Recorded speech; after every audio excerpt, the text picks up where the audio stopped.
I am Joshua K. Sabra, Esquire, and he is Dr. Miles Salisbury. And you are listening to the Miles Ahead podcast, where we share tactics, techniques, and protocol to improve your physical, mental, and spiritual health while you walk the path of the warrior. Stay tuned.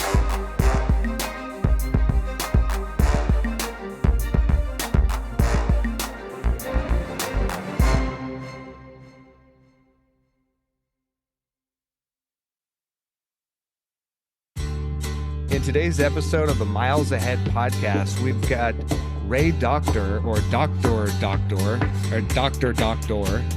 who is giving us a fire hose of lessons around mental health, equanimity, relationship health, self-awareness, awareness of others, and how to show up authentically in all of your relationships. So it's fast-paced. He gives me some direct coaching and some direct mentorship, so we're grateful for that. But this is get your pen and paper out and be prepared to hit pause and rewind. Stay tuned. Yes.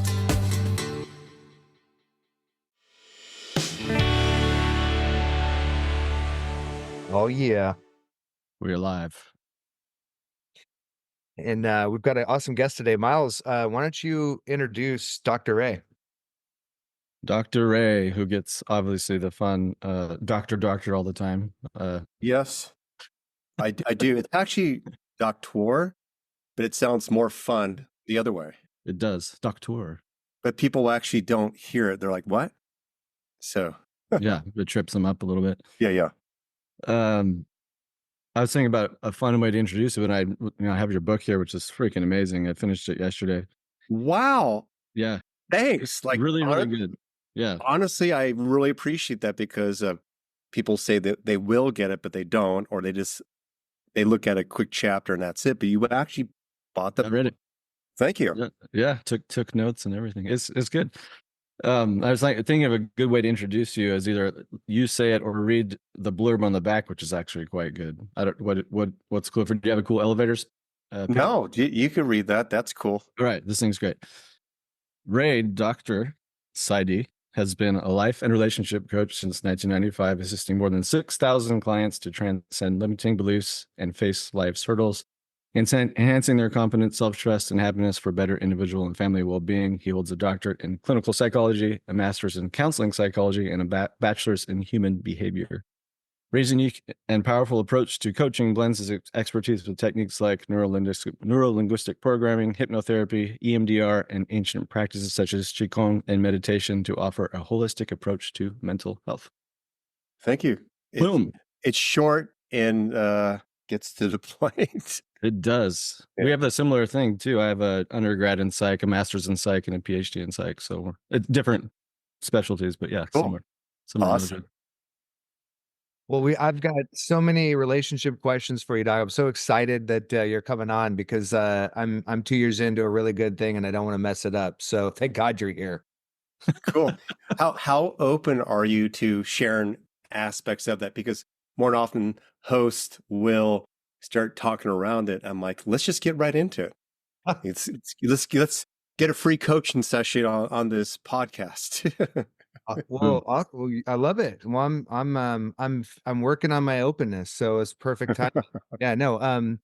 I'm 2 years into a relationship. We were long distance for about 8. Let's call it the first year, and then we're going on a year of cohabitation. So things are going really well. But as you evolve the relationship, you grow together. You also get some more friction, which is really exciting. And of course, we're both going through our own individual transformations as well. So, yeah.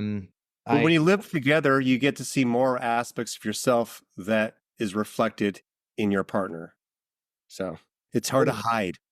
Yes.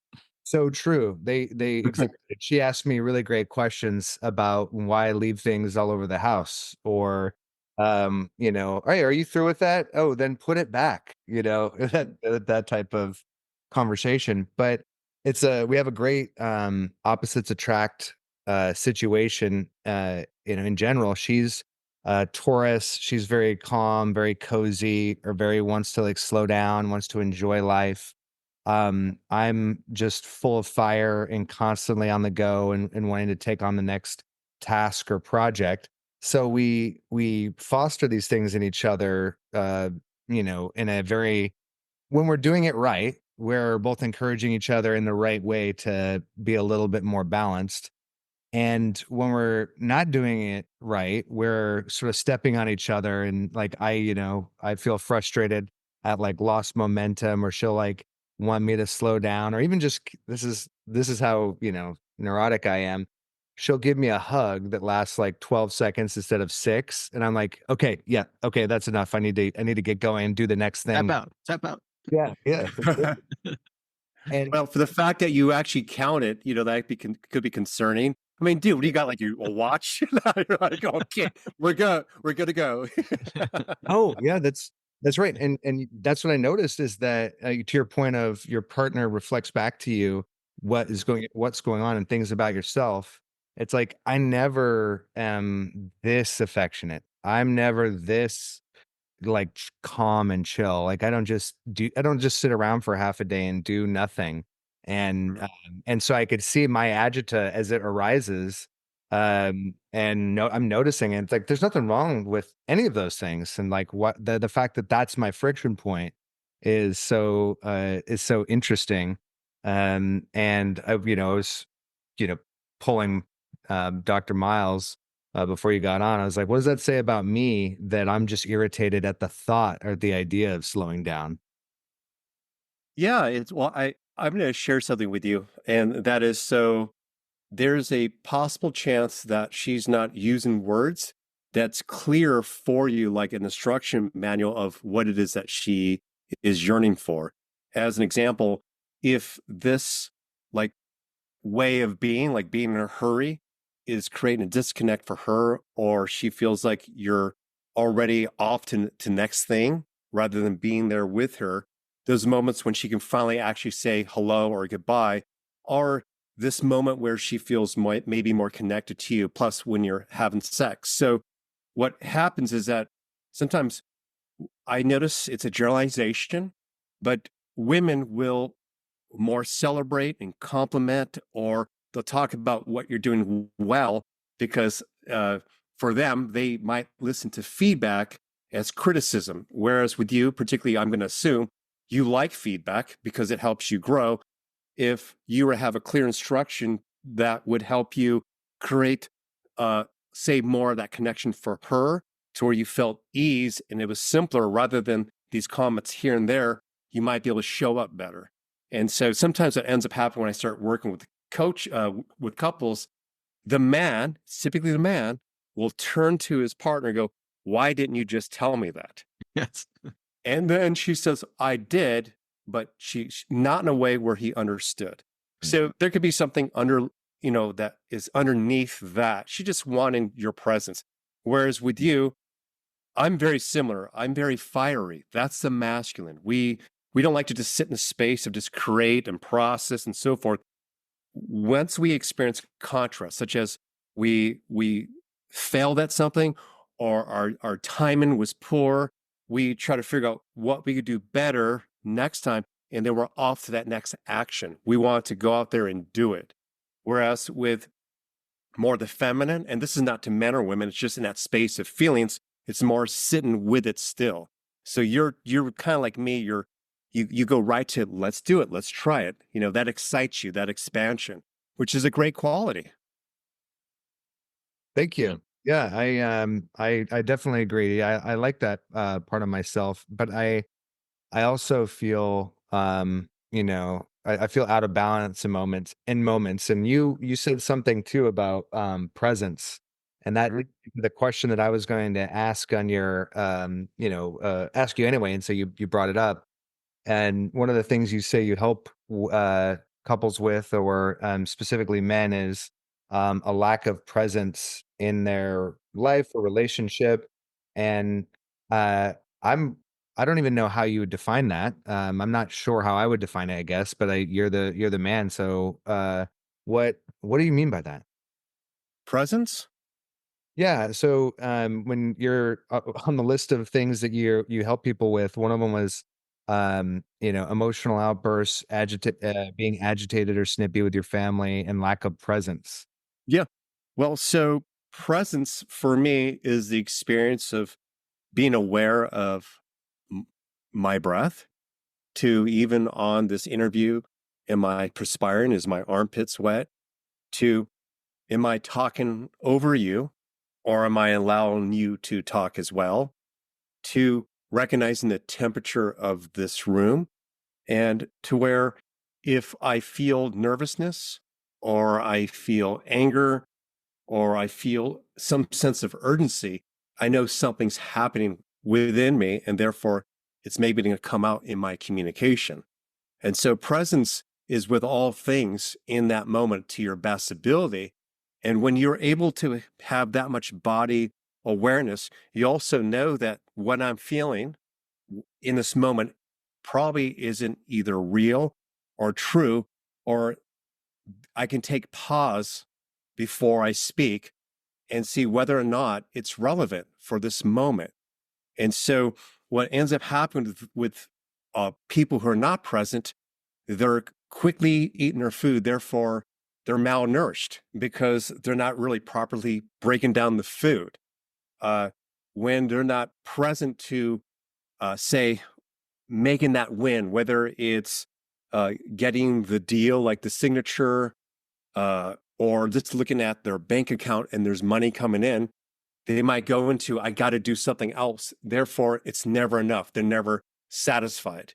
And even with the courtship, and I've been this way too, where I'm attracted to a woman, and a lot of it is still like in my lower chakras, or where it's very sexual and very primal, to where when we finally have sex, that I find myself maybe not as attracted to the situation because I wasn't present to everything else, her heart, what she had to say about her family, to everything else. And so very often I see more with men, they're missing a lot of different things, which is why gaming or distractions like that could like take over their lives because they're not used to just sitting with the stillness. And when you're able to sit with the stillness, which could be also recognizing that behind the anger is hopelessness and frustration, that nothing gets fixed until the next time that man, say, gets into a relationship or another job or anything else, they self sabotage it. So we have to be able to sit with that, not forever, but to be with it because we know it will pass. Mm.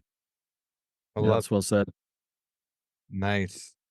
So there's a lot. You that was a very dense response, uh, Yeah. for sure.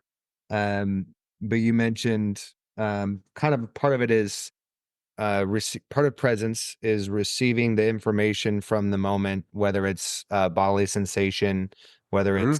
it's environmental, emotional, parsing out what's relevant and what's contributing to the experience that you're having and want to have, whether there are people around or not, how to integrate the useful and the not as useful.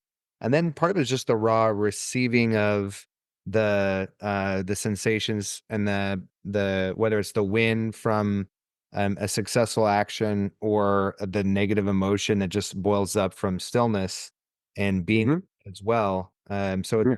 sort of the ability to do all of those things. Did I get that right? Absolutely. It's basically being able to stay in the eye of the hurricane of, say, a shitty moment, or to be able to experience beautiful moments. You know, as an example, my girlfriend was at my house this weekend. Our sons are close in age.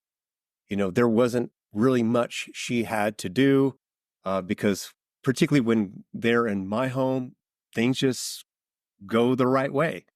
And so, as parents, a typical parent might go, "Oh," and they don't allow that moment to really be experienced with joy. Like we actually, they took off, the kids took off, we went in the bedroom, we had great sex. I mean, because we are connecting as much as we can. We still flirt with each other. We don't Mm. get caught up with the task in hand or always being in that parent role. It's where we're aware that, wait a minute, I'm still a sexual being. I still love my partner. We're parents and also lovers at the same time. And so when you stay present to your body and to what your preferences are, you won't lose yourself in the task in hand. Mhm. So it's more like, wait a minute, I've been working really, hard at this thing. And no wonder why, like, I haven't played with my son this whole week, or I'm starting to talk snippy. Oh shit, I haven't been at the gym in 8 days. It's like that. We know that. Like I need to get to the gym. I need to get outside. I need movement in my life. And when I don't, I notice I hear my son in ways that are more negative. Like I interpret it in a more negative way versus with curiosity. So presence kind of puts you in that space of neutrality. So where you can receive things more as just information versus conspiring against you to where you get defensive. That's a really good way to look at it. Yeah, it's sort of a neutrality. I do like that. Like when you're, I'm assuming you both might have a girlfriend, wife, or whatever, when they're like, when you leave your stuff out there, blah, blah, blah, you can hear it as, well, you do too. You could get defensive. You can feel like she's going to get mad rather than if she is just embodying her femininity and expressing what she's feeling at the moment. She's just sharing that now moment that she has another preference. She's not saying you're a fucking asshole, you disgust me and whatever else. But oftentimes if we're stressed out or we're like not resting or not going to the gym, we might hear it as, this is just one more thing I had to hear today that I didn't like versus, oh, this is my partner and we're in a relationship, which means we're relating to each other, particularly if we're living together. So for us to coexist, we have to have a voice. Right. And you can't hear it, listeners, but Miles and I are nodding along with the good doctor. bobblehead. And so we're very much like, yes. And what I love about what you're saying too is that compassion for others begins with compassion for ourselves. Like if we're not giving Yes. ourselves the time to rest or to exercise and play, then everything it is very difficult to get in that compassionate space for people who need our attention and our energy because we haven't first to ourselves. So it's a great. Yeah. By the way, you mentioned something about, stuff being left out. It's funny because I'm a stickler about that too, particularly because I have a child. And what's interesting is that it's really simple, particularly with, the younger generation. I mean, because it was much different when I grew up. If I kept leaving stuff out, I'd either get spanked or that stuff would end up in a trash can. Whereas just and from a very innocent standpoint, if a child plays and for whatever reason their toys go back into the box, that's all they know. If a child eats food, they leave their dirty napkin out or whatever, somehow it ends up in a trash or it's removed. So most of us, when we're children, we're very clueless to how the house remains clean. We just show up and like, hey, my stuff is put away. And so then when we become adults, there could be this idea that it'll happen as well. And to where, if you don't put away stuff within a week, it piles up.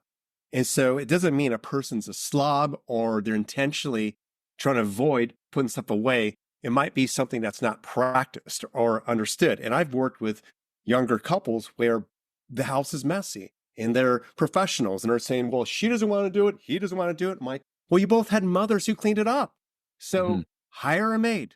Done. You make enough money, problems resolved. And sure, that's what resolves it. They hire someone every other Friday. So it's like, it's a couple when they're in that transparent space and not blame that they're going to bump up against these things because they're now living together. Even though they maybe have specific ideas of where they want to be in the relationship, such as maybe they get married and have children, they still have to exist with each other's habits. That's why it could be more difficult to live with someone versus just date. Totally. Absolutely. Yeah. Absolutely. Like my girlfriend, she puts fucking cups everywhere. Like And my son too, he's like copying me now. I'm like, oh God, don't take on this habit. But it's just more like I said, I don't care if you use cups, just have your spot so you can go to it. So it's like, so with just one visit within like maybe 4 to 6 hours, she might use 3 cups. Well, I don't want to wash 2 extra ones. I'd rather just have one. So, but am I going to cock block myself over that? Right, You know right. what I mean? Yeah, yeah. I have a preference, but versus it's like, so she's gotten better at it, but, or at least my son now is riding her ass about it. But, like it's not a big deal to her. And so, but those little things can add up if those habits actually are deal breakers, such as I couldn't be living with someone who is blasting the news 6, 7 a.m. in the morning, Mm. or my morning time to wake up to life. Yes. Yeah. Mm. Totally. Yeah. Well, and you'll be depressed anyway. Jesus. Yeah, exactly. Well, the fact that they believe the news, I'd be questioning that. Yes, exactly. That's like, I remember, I don't know why I'm going here, but I remember just getting, it was like my first phone call. And I'm sure where you post this, you might get some negative comments, and I'm okay with that if you're okay with it. And it was where it was just, we met on same Bumble or a dating app. And then she was on a phone, and she had kids in her car also. She was pulling out the McDonald's. And when I heard she was ordering food from McDonald's, that was a deal breaker for me. I didn't say anything, but the fact that you've been educated about how bad this food is and you're feeding it to your kid, like we've been being misaligned because I eat organic. Mhm. I'm on a complete opposite side of the spectrum. So for me, food is like truly my lifestyle, good, Mhm. healthy food. Yeah. Amen.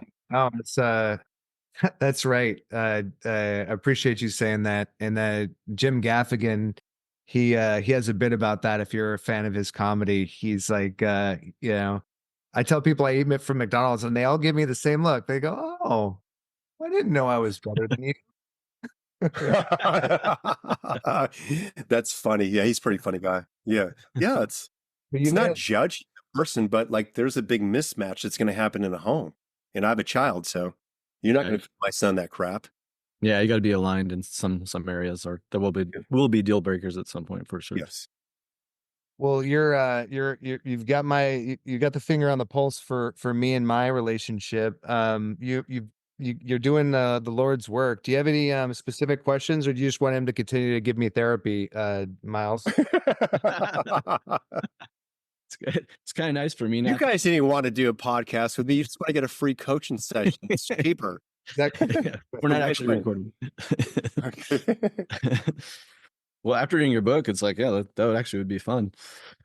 I'm thinking about our audience, and Josh had this question too. We're mostly, according to the analytics this far, we're mostly men, but we do have women.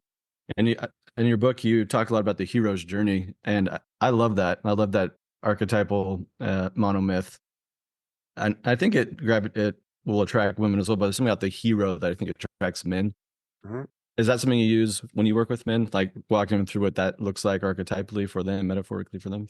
Like for you, Miles, because you like that, we would probably use that Okay. because it helps you kind of make sense of it all. Because I know that you've been through challenges where there's a path. It's where after maybe the 5th wife that just left us, or after we lost the 10th job in a row, or we keep relocating and everyone seems to hate us wherever we go, there's this point we kind of go, maybe it is me. Mm. And that's the first step of like, okay, I'm going to go on this path. Well, on your way to that path to get better, you're going to hit maybe a block. And then when you hit that block, you might meet someone who pushed through that invisible wall to where that's the new information. That's like Merlin giving you new information. You continue your journey. But whenever we arrive to, say, breaking through that barricade, life is going to present always new challenges. So there's always this cycle we go through to grow. Mhm. And it doesn't have to be where it's like it's after a divorce or losing your job. It could be simpler than that. It could be where I was impatient at the grocery store. I was rude to the checkout clerk. How can I do that better next time? Mhm. And it could be where, I didn't do my morning rituals that day, to I looked at my phone and started answering text messages that weren't they're kind of more negative. Okay, that kind of set up my day. I'll do better. And you Mhm. just move past that and you learn. You become Mhm. kinder. So it could be there's many examples we could push through, but particularly with men, I don't know how much it has to do with just because of who we are, like, our physical bodies or the movies that we've seen. Like, for example, my hero was Indiana Jones because he got the women, he was adventurous, he was intelligent, he was a doctor. Mm. You know what I mean? And he also said "F you" to the system. Mhm. I mean, that's all those. He embodied all those characteristics, and so that became like I try to embody that kind of masculinity, that to be also intelligent, not just all muscular and so forth. Right. Right. So I think with men, they gravitate towards more of that path because I think in general, like we find our way through challenges. We find our way by, say, going into the forest away from everyone and being Mhm. recluse for a little bit, right? Yes. Like for us, like this, I know this upsets women, but if they can really hear it, particularly like wives, they would until we work together, Mhm. they would get really offended when the husband, he gets some days off of work and he says, I want to go fishing. And he Right. says, don't you want to take us to Disneyland? Oh, hell no. He wants to quiet his mind. He wants to integrate, you know, what's been going on in his life. And he Integrate. wants to bring it back to his wife, the new version of himself. I That's hear it. in every woman, I said, like, you need to let the man rediscover himself. He needs to get out. And then, of Mhm. course, women will go, oh, well, he's going to cheat, blah, blah, blah. No, no, then you're with the wrong man. I'm talking about a Right. healthy man who goes to the gym or is self-reflective or reads some type of self-help books, who communicates well. It's where this is how they find themselves. Whereas I notice more with feminine people, it's through talking, it's Mm. through connection, it's by coming together. Mhm. Whereas we men, while we like that, we like to connect to other brothers. Mhm. We love to be by ourselves a lot too. Sure. It allows us to think. Yeah, super important. And that the integration piece is Yeah. spot on. Like we really need to do that. And like how you said in your book, also sometimes we can, as I don't know if you met men in general, we can not integrate and sort of do like the seminar junkie thing where we jump from one thing to the next or read the next self-help book and get that dopamine hit, but not digest what's really going on. I thought that was Yeah. really important, and maybe some part of the shadow being ignored that way or bypassed. Well, I notice with also the more immature masculine is that we get very excited about things. Like we get excited about the new shiny thing. Maybe women do as well. And to where if it could be easy and effortless and we don't have to work so hard toward it, then of course we want to replicate that because we're gonna move in a direction of pleasure. So the idea that we have to do inner work and talk about things that we don't like, we Mhm. might have an aversion to that. We might like feel like that feels like a lot of work. And I don't understand what the point would be is to purposely make myself feel good in order to make myself feel better in the long run. Yeah, absolutely. Yeah. And That then kind oh, go ahead. that kind of coincides with you, Josh, where I talked about being able to sit with stuff, being able to sit with stuff for a moment and then moving forward because I'm pretty quick with it. Sure. Yes. You say you're quick with a doc, you mean like you, um, find, integration, to be a fairly seamless process for you? Oh yeah. Yeah. The book, if you really use it as a workbook, and I'm not trying to promote my book here on this podcast, Go for it. It's great. you know, It can be a workbook. it actually, I mean, that's after 30 years of working with people and just trying to find the simplest way to explain how the structure of consciousness works.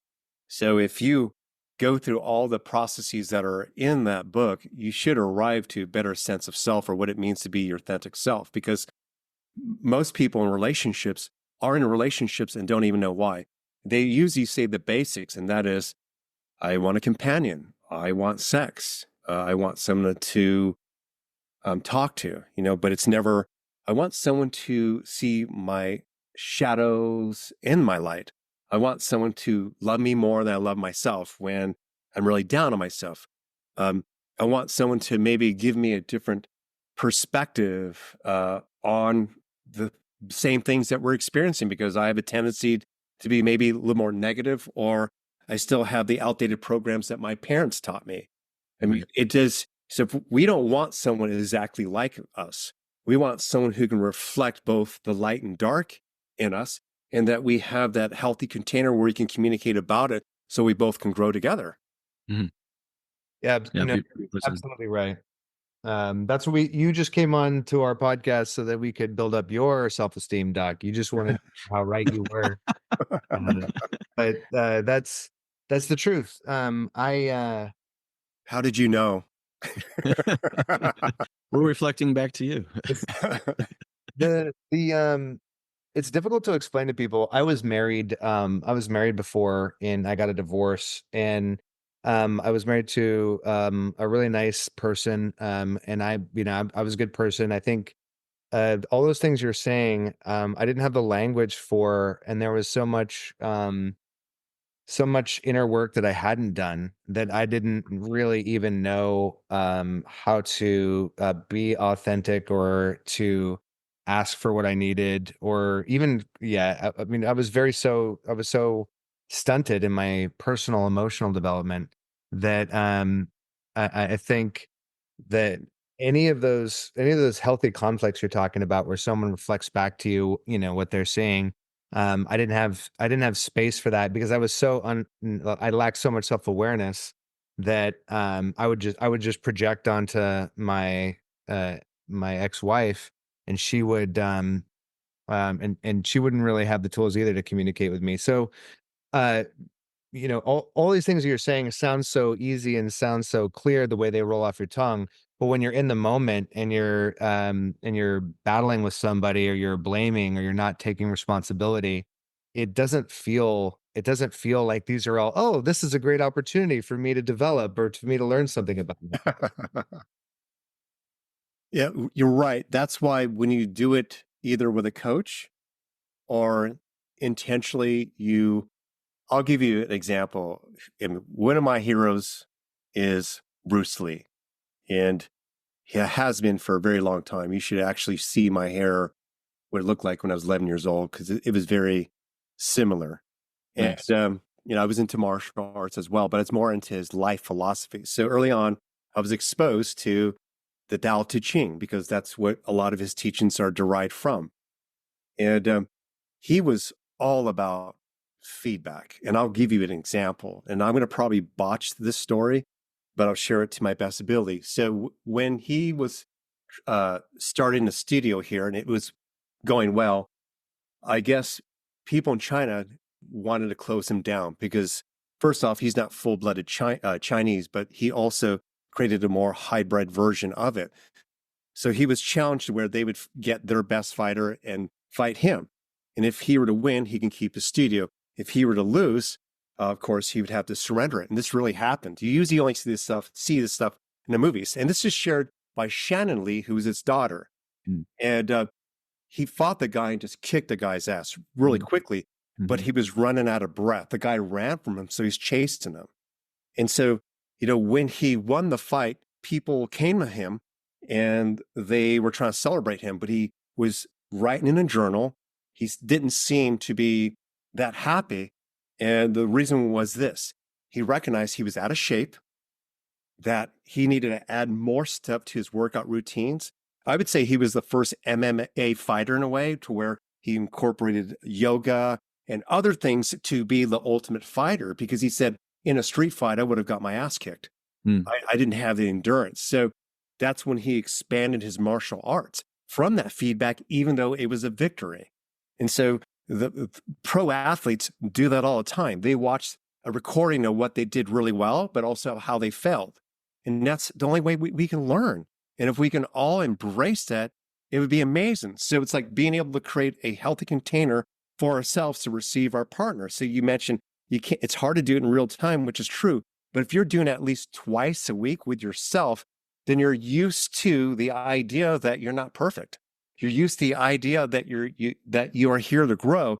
Therefore, when you get feedback, you might be actually excited because you're somewhat yearning for it, so you can improve your relationship. Also, if your partner is happier, it's fucking working. And when we Boom. see the benefits, like the positive outcomes, we're going to keep doing that thing, right? Hmm. No, I love Absolutely. it. That's exactly right. Yeah. And this, I have one more question. I mean, I have 1,000 more questions, but I want to give people a chance to figure out where to find you. But or something that you need to cultivate in order to do that is you have to be comfortable with difficult emotions and comfortable with like the discomfort of um not pleasing your partner or not pleasing yourself even, when it comes to these situations. And how do you cultivate you call it equanimity, I think, when it comes to teaching people, or what are some like light dumbbells for the purposes of getting comfortable with uncomfortable emotions around relationships? So in my book, there maybe it's in chapter 1 or 2. It's funny, um, and because I don't remember the exact spot, but I don't sit there and look at my book every day. Uh, is it the questions? There's 10 questions, and the questions are: what did love feel like in your home? What did you come to know about love? To when was love taken away from you? Uh, it's basically the question of like, what have you come to know about love? And most people have a negative association.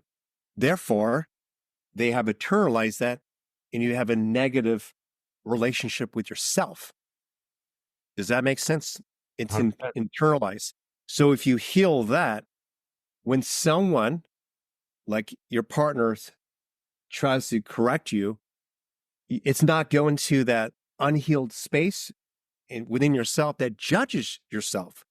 It's also when you recognize that there's no such thing as perfection, just growth, and expansion, then you also have the idea that you didn't mess this up.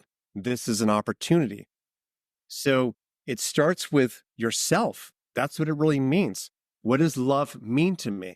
And I know this sounds really simple, but it's the most important because if you can't love yourself, you will not be able to receive the love from your partner. If you don't love yourself, eventually you're going to find fault in your partner. If you don't love yourself, you're not going to even understand or respect her boundaries because you don't respect yourself. Hmm. So you have to love yourself, not in a narcissistic way, because Right. that's not true love, but Right. you have to truly love yourself to experience an epic relationship. You have to love yourself to receive that. Otherwise, you'll just constantly project.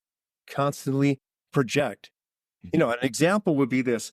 I I've had, I moved to another state and there was more challenges that were being thrown my way, but it was, say, the perfect storm. And my girlfriend, she's a coach also. She's been doing it for 20 years. Awesome. And so stuff was coming up that just irritated the shit out of me. And I wanted her to fix this way of communicating, this certain, say, whatever it was. And I remember it was like a Friday, and my son was at his mother's, and it's like our weekend without the kids to have fun. And I noticed that moment of like, I want her to fix this thing, but this thing I want her to fix isn't inherently destroying a relationship. It's how I feel about it that's destroying the relationship. It's how I allow it to make me feel that it's creating a problem versus, it even having any true weight because she innocently was using this communication. It wasn't against me. So in that moment, I took pause and she said, "Do you even want me to come over?" And I just said, if I was an idiot, I would just totally cock block myself to be right. I'd rather feel good right now rather than be right. Right. Of course, I want you to come over.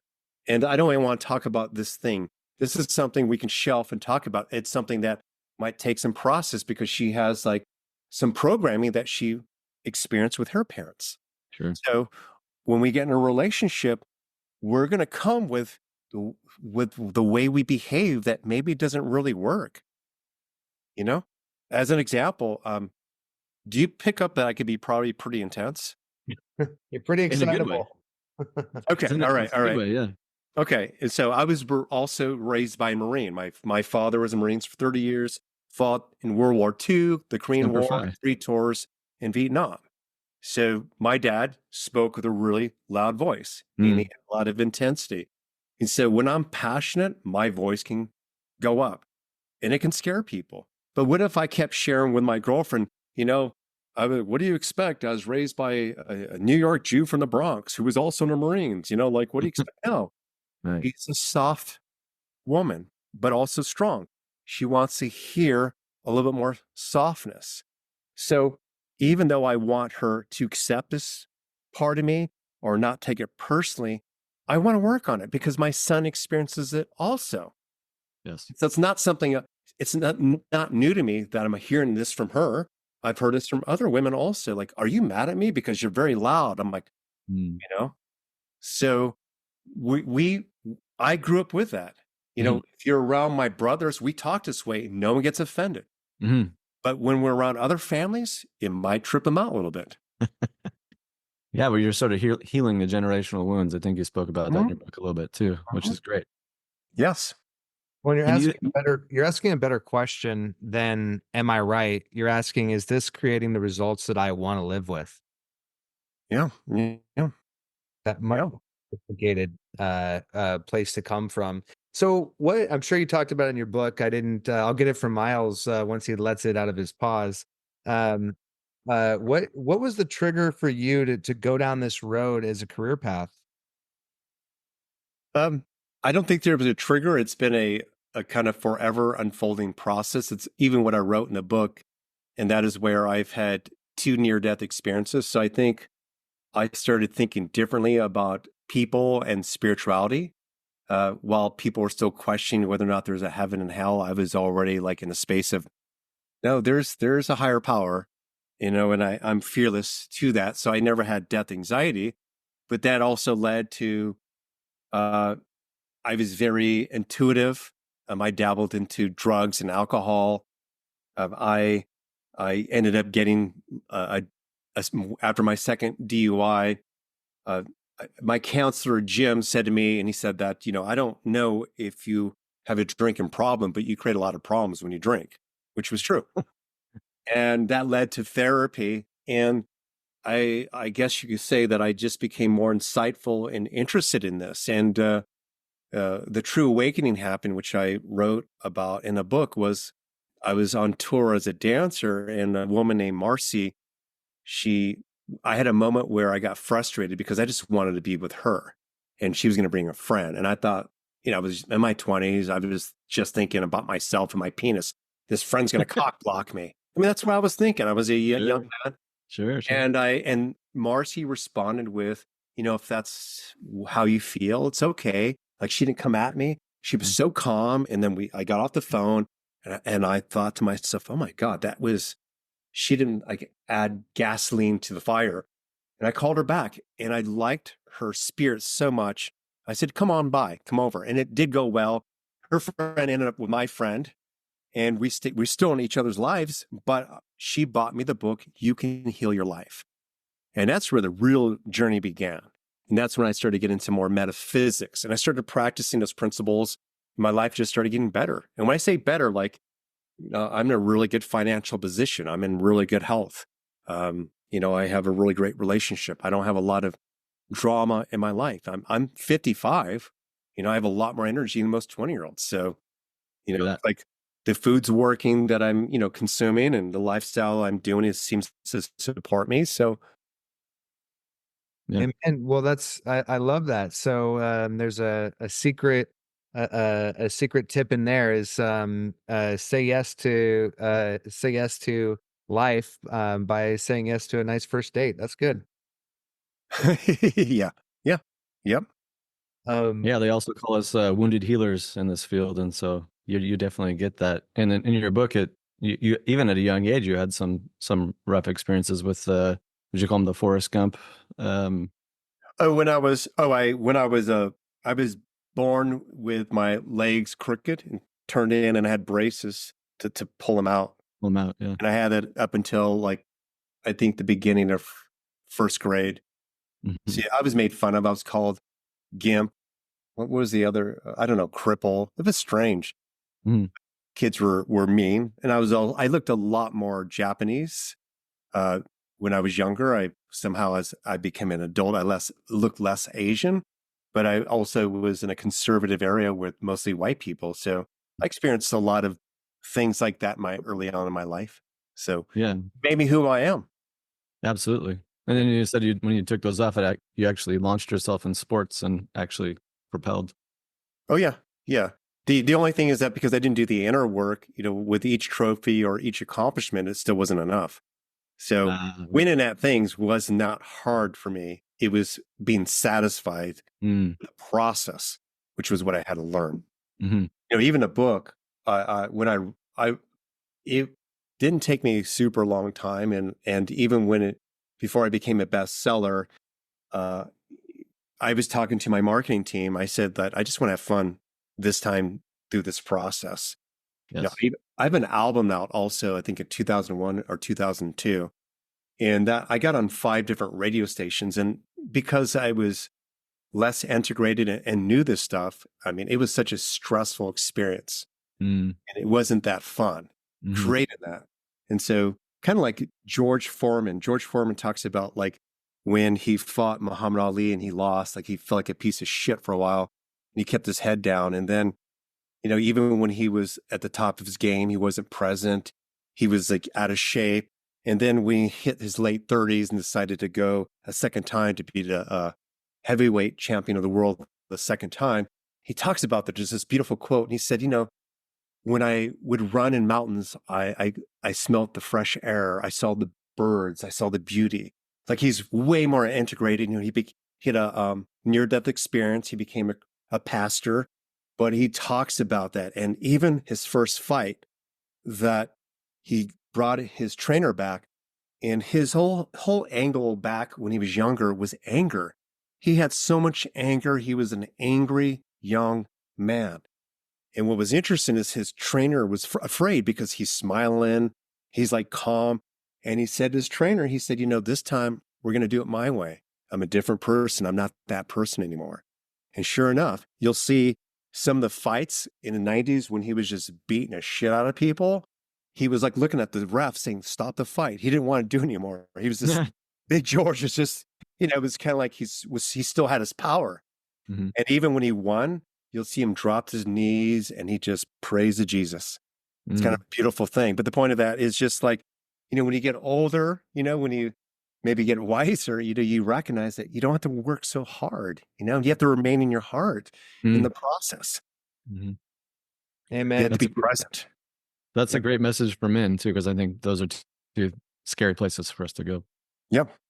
Well, and you're speaking exactly to what I was writing in my journal this morning is exactly the same. I think you're secretly, not so secretly, we scheduled you here, Doc, so I could get right in my mind. So thank you so much for the ad hoc therapy session. Hopefully we can move some books and promote your work. How do people find you? Where do you want them to look you up at? Well, I don't know what links you'll provide, but I'll say the website. My website is raydoktor.com. So raydoctor.com is a website that I've had forever. And on there are links to a group coaching experience that people can have that where they can witness some real coaching, and before their eyes. It's that starts up very soon. Also there, if they're interested in my book, I'll provide a link for you also to get that. At the moment, you can get it, I think, for free still on for the Kindle version. But it's a quick, simple read also that can help people get to what we were talking about, at least what I'm speaking about, because everything I've become is in my book. Of course, there's more modalities. And when I couldn't sit there and put in writing exactly what I do, I have a book 2 already in the works and a book 3. Nice. So, but the first book is really about breaking down the structure of consciousness in a very simple way. Like, I don't know if you read the reviews on Amazon, but if you want to give me a review, that'd be great. But look Oh, at for sure. most people talk about it in a very, like, it's very simple to get to the point. So Mhm. even though it's dense, like it's only like 170 pages, and I cut out all the fat so people can experience some type of transformation. Yeah, and I like all the sentence stems you put in there with the journaling exercises. That's Yes. helpful just to contemplate them. It's called All It Takes Is One. This for people that are listening that didn't see me just show the book. Yeah, it's all it takes is one. Drop your one big hidden belief and master your life. And the premise of that is most of us have an unconscious like one belief about ourselves that's blocking everything. That's blocking everything. And if you remove that one belief, your entire life can change. There we go. You're here. Oh man. Well, I'm stoked that we got a chance to talk. I've got a lot of your wisdom already written down. I'm gonna devour your book, and I'm so glad that you're doing this work, and apparently been an OG in this field where it's sort of the men's health space is experiencing a renaissance of people talking about how to have healthy relationships, how to take care of yourself, this sort of stuff that I feel like 20 years ago wasn't as much of a mainstream topic, but people like you are blazing the trail. So thank you so much for Thank what you. appreciate you coming on. Yeah, hopefully the men can receive the value from it and they don't just hear it in their head, but they actually do the work because it's everything. Yes. It's everything. You Yeah. can create the life you want to live. Yeah. Amen. Oh And you yeah. do have an Instagram too. We'll put that in the show notes as well. All right, cool. Yeah, we'll get it all in there.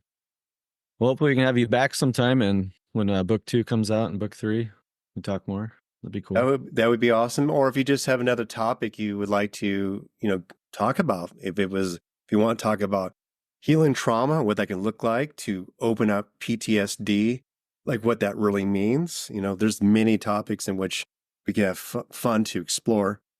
And if people, like, for example, if people, notice a lot of people are asking similar questions and you got a whole list there and they want to ask me, throw me on another show and I'll answer those questions. Heck And yeah. Yeah, we'll do it Sweet. round robin. Yeah, that's you're very generous. Thanks so much, Doc, for your time and your expertise. Thank you. Boom.